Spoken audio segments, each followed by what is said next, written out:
150 కోట్లు ఉండాల్సిన 100 కోట్లు turn over, annual turn over ఉండాల్సింది 50 చేసేసారు. ఎందుకు చేశారు ఇవన్నీ? ఎన్నో ఇంకా నేను చదువుకుంటా పోతే ఇంకొక 12 పాయింట్లు ఉన్నాయి. అంటే ఈ 12 మార్పులు ఎందుకు చేయాల్సి వచ్చింది?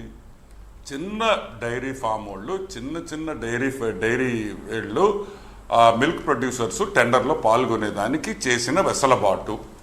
ఫస్ట్ అండ్ ఫార్మోస్ట్ పాయింట్ మీకు అర్థం చేసుకోవాల్సింది, ఏఆర్ ఫుడ్స్ లాంటి కంపెనీస్ రావాలంటే ఈ నిబంధనలన్నీ దొక్కేసి మొత్తం మార్చేసి అన్నీ సవరించి పారేశారు. వాళ్ళు ఇష్టం వచ్చినట్టు.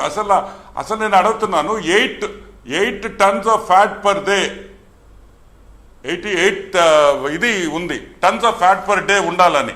అది కూడా 8 tons of cow milk processing capacity per day above మీరు బయట సప్లై. అంటే ప్రతి డైరీలో మామూలుగా వాళ్ళు బ్రాండ్ నేమ్తో వాళ్ళు పాల్ ప్యాకెట్లు అన్నీ ఇస్తుంటారు.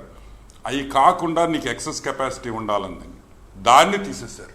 వాళ్ళు ఏది అడ్డం వస్తే తీసేయడమే టెండర్లో. వాళ్ళకి ఏ విధంగా కంపెనీలకు కావాలా. యాస్, ఇప్పుడు మీకు అర్థమైందా నందిని ఘీ ఎందుకు పార్టిసిపేట్ చేయలేకపోయిందో టెండర్లో?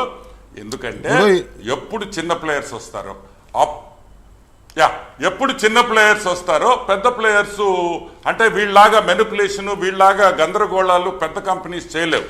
ఇంకొకటి, వాళ్ళు చేసిన, నేను పంపించిన మీకు టెండర్ షెడ్యూల్లో మీరు క్లియర్గా చూడండి, కర్ణాటక మిల్క్ ఫెడరేషన్ కి 3 డైరీలు ఉన్నాయని వాళ్లే ఒప్పుకుంటున్నారు. టీటీడీ వాళ్ళు, మిగతా వాళ్ళకందరికీ 1 డైరీయే ఉందని వాళ్లే ఒప్పుకుంటున్నారు. ఇంకా దీనికన్నా ప్రూఫ్ ఏం కావాలి? నేను చెప్పేది ఒకటే, మీరు ఇచ్చిన రేట్లలో వాళ్ళు ఎటువంటి పరిస్థితుల్లో సప్లై చేయలేరు. నవంబర్ కరెక్ట్గా నవంబర్లో మీరు చెప్పింది ఏంది, మార్చిలో మీరు ఎట్టా 320 అంటే అప్పటికి డీల్ సెట్ అయిపోయిందా?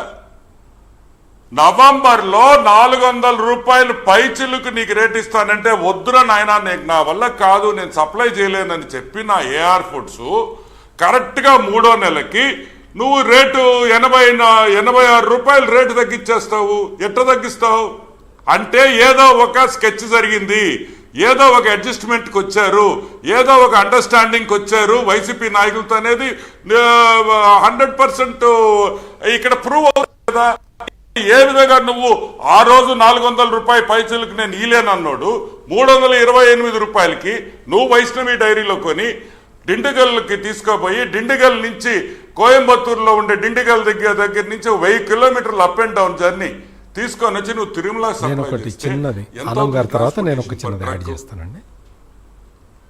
పర్ ట్రక్ ఎంత అవుతుందని అడుగుతున్నా. ఎట్ట వైబుల్? 100% ఇదంతా మ్యాచ్ ఫిక్సింగ్ కేసులు. దానికనే సిట్టు వద్దు అని పోయి సుప్రీంకోర్టులో పోయి అడిగారు. దేనికో కాదు, ఆ సిట్టు ఇంకా ఇప్పుడు మేమే తీసాం. సిట్టు కూర్చొని ఒక వారం తీసిందంటే మొత్తం అన్ని డాక్యుమెంట్లు తీస్తారు. నేను ఒకటే చెప్తున్నాను, ఇవన్నీ ఇప్పుడు నేను ఇచ్చిన డాక్యుమెంట్ పబ్లిక్ డొమైన్లోనే ఉంది. నేనేమి ఆకాశంలో నుంచి ఊడిపడలా. నేను ఇచ్చిన మీకు డాక్యుమెంట్ వెంకటకృష్ణ గారు టీటీడీ వెబ్సైట్కి పోయి కొట్టండి. It is there on the TTD website. నేను వెబ్సైట్ లో నుంచి డౌన్లోడ్ చేసిన డాక్యుమెంట్ అది. చూశాను సార్, వెబ్సైట్ లో ఉండే డాక్యుమెంట్ అది. ఎస్, కాకపోతే ఆ స్వామి వారు కరుణించారు కాబట్టి మనకు ఆ డాక్యుమెంట్ జరిగింది. ఎందుకంటే 1000 డాక్యుమెంట్లు ఉంటాయి. కరెక్ట్ గా ఆ డాక్యుమెంట్ పోయి క్లిక్ చేసాం, అదే బయటకు వచ్చింది. That is the power of Venkateswara Swami అని కూడా నేను మనవి చేస్తున్నా. అందరికీ గుర్తుపెట్టుకోండి, అది ఎవరిచ్చింది కాదు. ఇంకొక విషయం, ఇన్ని సవరణలు ఈ రోజు